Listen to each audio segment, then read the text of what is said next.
Yo, damn, got Mr. Ballen video, my bad. We ain't finna waste no time. I got another video to go and do. Shit, I probably gonna get it out for y'all tomorrow though, but you know what I'm saying, we got a Mr. Ballen video right now, so yeah.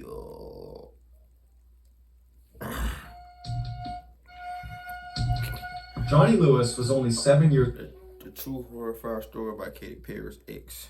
old when he landed his first acting role. Granted, it was only a bit part in an obscure escalator safety video, but it was a start. From there, Johnny appeared in dozens of commercials, including with Pizza Hut, before someone recognized this kid has real talent, and he earned appearances on the hit TV shows Seventh Heaven, Malcolm in the Middle, and Drake and Josh. Oh, okay, yeah, I know I was. In the late 90s and early 2000s. Yeah, that nigga is from Malcolm in the Middle. I'm bullshit. That nigga do look familiar. Wait, that's Katy Perry ex?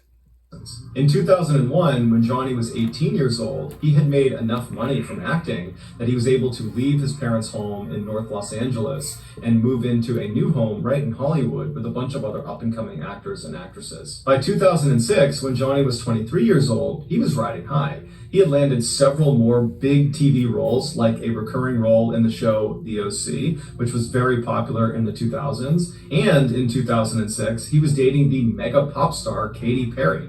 And although their romance was relatively short, apparently it was very intense because Katy would go on to write 2 songs that were apparently about Johnny. But Johnny's real rise to stardom occurred 2 years later in 2008 when he was cast as the character Half Sack on the critically acclaimed motorcycle. Guess who he is? Half Sack off the Sons of Anarchy. That nigga did he? Let's see, 1 through 3. He was a prospect through the whole goddamn show. I think the motherfucker died a couple weeks after the motherfucker got he wasn't recruiting no more. Drama Sons of Anarchy. While the show made him famous and fabulously wealthy, Johnny was growing concerned with the direction the show was taking. He felt like it was becoming too violent. Johnny liked reading poetry and studying philosophy and staying up late drinking tea and playing chess. He did not like acting out scenes of gratuitous violence. It just wasn't who he was. So after being on the show for 2 seasons very successfully, he was a very popular character. He went to the writers and said, "You gotta write me out of the script. I can't do this anymore." The writers were totally caught off guard and begged him to stay, but he had made up his mind, and so in 2009... Yeah, most of these shows, man, when they get killed off and shit like that, or some shit like that, like, they be either want to go or do new shit, or they don't be feeling, you know what I'm saying, the role. His character was killed off. After leaving Sons of Anarchy, Johnny decided that he wasn't going to pursue any serious acting roles for the time being. Instead, he wanted to focus his time on writing his first novel, which was about this musical genius trying to make his way in the world. And so he started asking around to see if anybody he knew of a quiet place he could live and write out of. And his photographer said, "I think I know the place." It was called the Writer's Villa, and it was this beautiful house with 6 bedrooms for rent right outside of Hollywood. Over the years, it had become a sort of safe haven for up-and-coming actors and actresses still looking to land their big break. The reason it developed this reputation was because of the owner, Kathy Davis. She was this wonderful woman who really understood how difficult trying to break into Hollywood was for all these people that stayed at her house. And so she would look after them and make them food and offer them rides, and she would stay up late and listen to their frustrations and be a shoulder to cry on if they didn't get the part they wanted. Many of her tenants, who went on to be big Hollywood stars, would later attribute their success, at least in part, to the time they spent with Kathy at the villa, which they remembered as being therapeutic and soothing. Even though Johnny had already had his big break in the Sons of Anarchy, he loved the idea of living in such a peaceful place that seemed to cater to eccentric artists like himself. So in April of 2009, Johnny called Kathy and requested a room, and she said, "Absolutely, you can stay on the 2nd floor in the Red Suite." After moving in, Johnny would tell his friends that the Writer's Villa was just as amazing as he thought it was going to be. And Kathy specifically was just as wonderful as everyone said she was. He actually struck up a friendship with her almost immediately. Everything seemed to be going really well for Johnny and his life until a few months later, he found out his girlfriend, Diane, was pregnant. Although this totally screwed up his plans for his novel, Johnny was really excited about being a father, and so he decided to move out of the villa and in with Diane, who lived nearby, to help take care of their child. 9 months later, on April 6th, 2010, Diane gave birth to a healthy little girl named Culla May, and Johnny and Diane fell madly in love with her. But unfortunately, Johnny and Diane's love for each other faded quickly after becoming parents, and before long, Johnny had moved out and back in with his parents. Not long after that, Johnny and Diane became embroiled in this really vicious, long custody battle over Culla May, which ultimately Johnny lost, which was devastating for him. A few months later, in October of 2011, when Johnny was still living with... Goddamn, Johnny going through it. I ain't gonna lie. If he would have been stayed on Son of Anarchy, bro would have been, that nigga would have been full, he would have been paid like a motherfucker. I ain't gonna lie. You got motherfuckers saying Sons of Anarchy on the Mayans. Y'all know the fuck I'm talking about. Yeah, it's the same thing as Sons of Anarchy. But he would have been on that too. Cause you know they all be on the same show. He decided to take his motorcycle out and just go ride around and clear his head. So he drove for about 2 hours to the west of LA out into the desert, where he lost control of his bike and he crashed. After getting to the hospital, his injuries were determined to be relatively minor, except they were concerned he might have a head injury. However, after testing negative for a concussion, he was said to be okay by doctors and he was sent home. But when he got home from the hospital, he was not okay. He was a totally different person. Johnny's father, Michael, immediately noticed the change in his son's behavior. He just started acting really weird and erratic, and his thoughts weren't always coherent, and he was really agitated all the time. It was just very obvious that something was off. And it made Michael wonder, perhaps my son did get a head injury from that motorcycle accident, and the doctors just missed it. And so Michael scheduled 2 separate MRIs for Johnny to go to, but for whatever reason, Johnny refused to go. Around this time, Johnny's friends began to notice his strange behavior when in December of that year, he was at an acting class and he began speaking in a vaguely British accent. And everybody in the class noticed it, and eventually someone said, hey, why are you doing that? And Johnny was like, what? And just kind of shrugged it off and acted like he wasn't doing that. A few weeks later, on the morning of January 3rd, 2012, Johnny was at his parents' house and he was sitting in the kitchen while his mom was making omelets, and Johnny just kind of abruptly says, I'm gonna go out for a walk. So he gets up, he's only got his pajamas on, no shoes on, he walks out the door, and as he's walking down the road, he gets maybe 10 or 15 feet away from his parents' house when he hears someone screaming, like they're screaming in distress. And he thinks it's coming from the apartment that was right next to his parents' house. And so he breaks into the apartment, but there's no one in the apartment. It's totally vacant. And so as he's in this apartment, wondering what's going on, the 2 men that owned the apartment, they came home and they see Johnny standing there, and they told him he had to leave immediately. And instead of leaving immediately, Johnny grabbed a nearby glass bottle and he charged at them and hit them both over the head with the bottle before they managed to restrain him and hold him down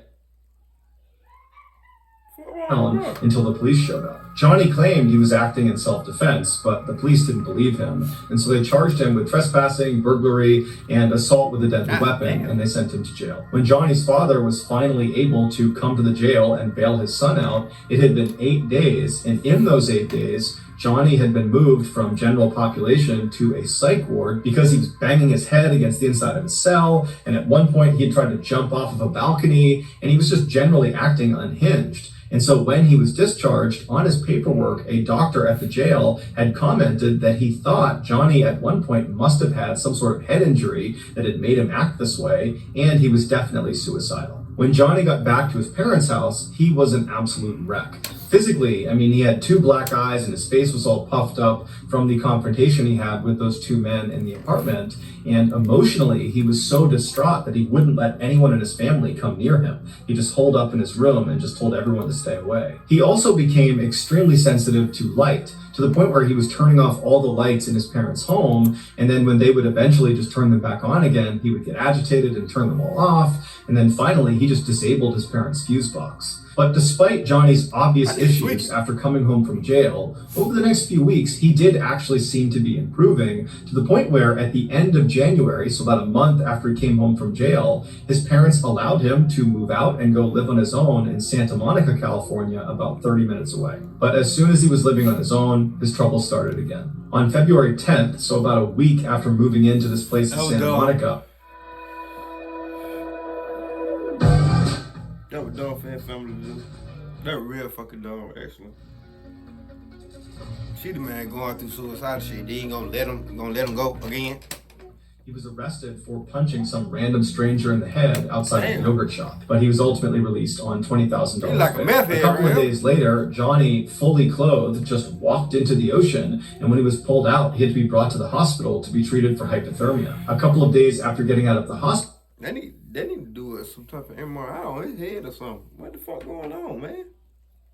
he was arrested again, this time for trying to break into a woman's apartment in Santa Monica. He claimed he thought it was his friend's apartment, but nobody believed him, so he was brought to jail and then released on bail again. After this second arrest in Santa Monica, Johnny's parents finally convinced him to go see a doctor about this potential head injury they thought he got from that 2011 motorcycle crash. Even though that jailhouse doc had suggested Johnny had a head injury, he had not officially diagnosed him. So Johnny needed another doctor to officially diagnose his head injury so they could begin to treat it. But the doctor Johnny wound up seeing did not suspect a head injury. Instead, he suspected schizophrenia or bipolar, which are two very serious mental disorders. And so he prescribed some medication to Johnny that would treat both of those disorders, and Johnny was on his way. Johnny refused to take the medication and refused to go see another doctor, and so his condition just continued to get worse. Johnny was still facing serious jail time for the break-in and assault against those two men in the apartment next to his parents' home. And so Johnny's lawyer was trying to get a deal done where Johnny would go to a mental health treatment facility for a year instead of going to jail for a year. But Johnny was so confident these charges would just get dropped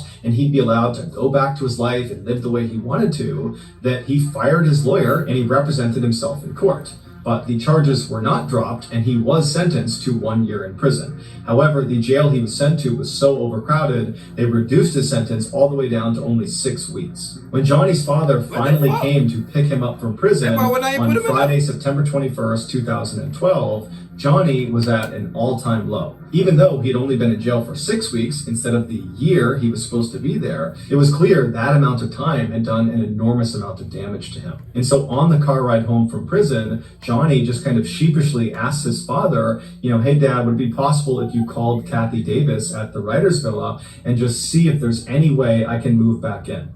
And Michael's thinking to himself, I hadn't thought of that, but the Writers Villa was the last place Johnny was when his life was still in order. It was probably the last place he was happy, and so he probably has attached a lot of fond memories to that place, and so that's a great place for him to go. That is a great idea. So as soon as they got home, Michael called Kathy Davis and explained the situation and said, is there any way he can stay there? And she said, absolutely, the Red Suite is still available. I'll go up and make the bed right now. I can't wait to see him. Johnny stayed with his parents that weekend, and then on Monday, September 24th, he packed up his stuff and he moved back into the villa. 2 days later, a 70-year-old man named Dan Blackburn, who was actually neighbors to the Writers Villa property, he was looking out his front window at this man who was standing out in the road. He only had on jeans and red shoes. He had no shirt on. He was very sweaty. And he was just kind of frantically pacing around the road. And he had never seen this guy before. And so he was just kind of poking out behind his curtain, watching him to see what he's going to do next. And after about 15 minutes of this kind of strange pacing in the road,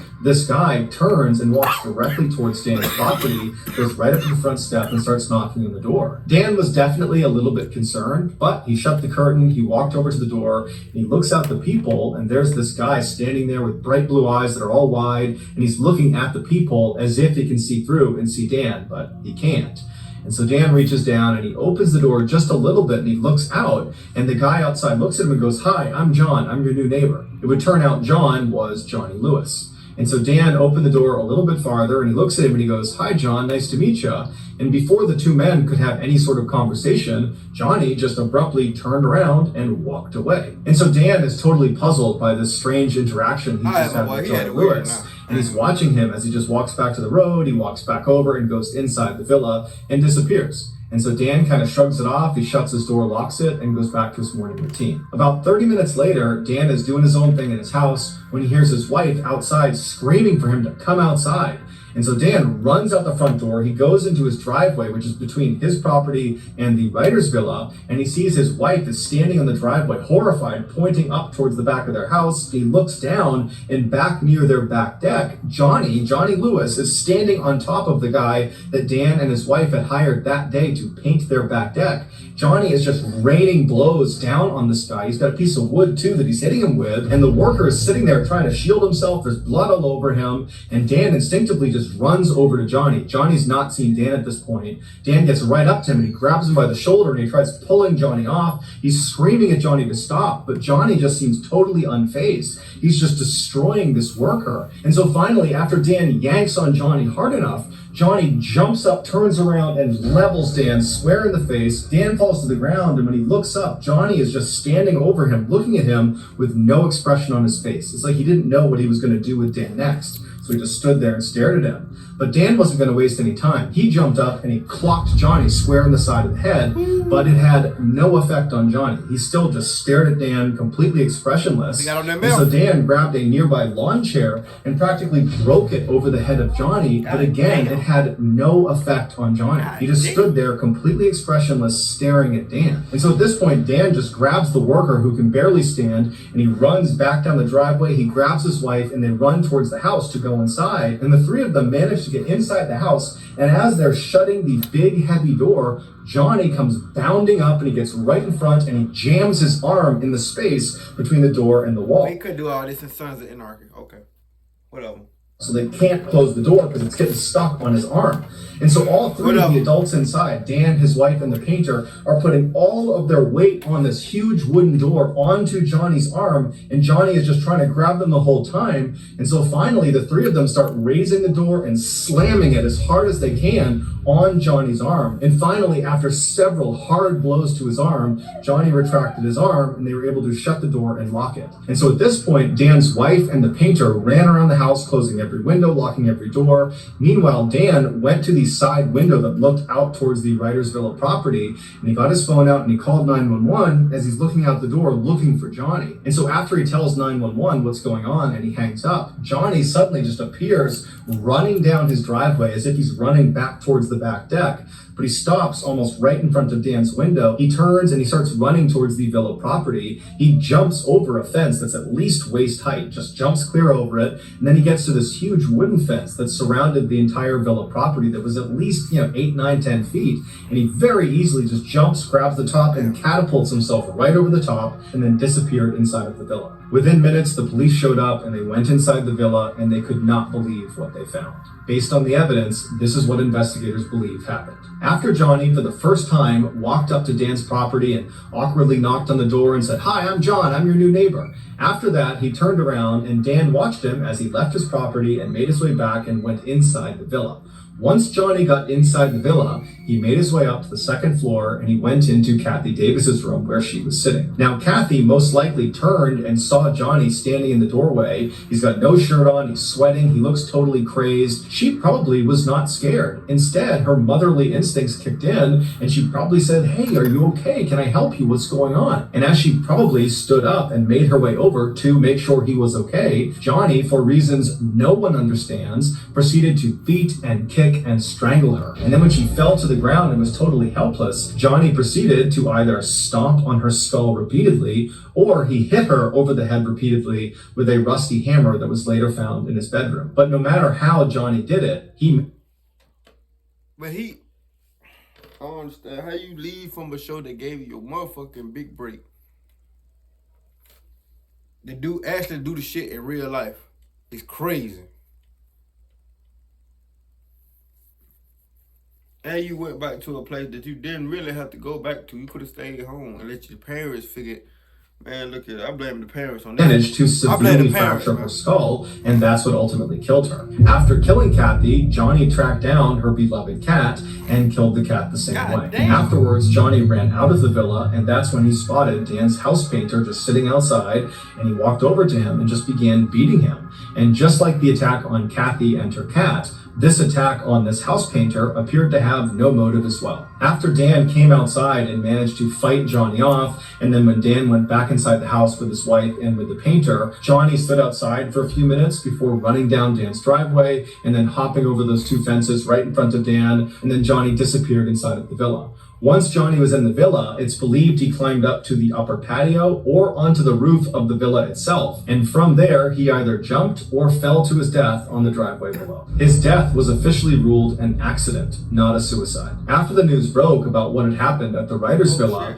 everybody assumed Johnny must have been on some really hardcore drugs. That's the only explanation for why someone would act the way he acted. But when his toxicology report came back, it showed he had absolutely no drugs of any kind, legal or illegal, in his system. He was completely sober at the time he committed this horrible crime. Some believe Johnny really did have some undiagnosed head injury from that motorcycle accident, and this head injury is responsible for his violent outbursts. Others disagree and say the head injury had nothing to do with it. Johnny clearly had some undiagnosed mental disorder. Maybe it was schizophrenia, maybe he was bipolar, maybe it was something else, but it was this mental disorder that led to these violent outbursts. But to this day, no one knows for sure why Johnny did what he did. All we know is an innocent woman and her cat were needlessly killed. So that's gonna do it, guys. Bro, I ain't never know that, bro.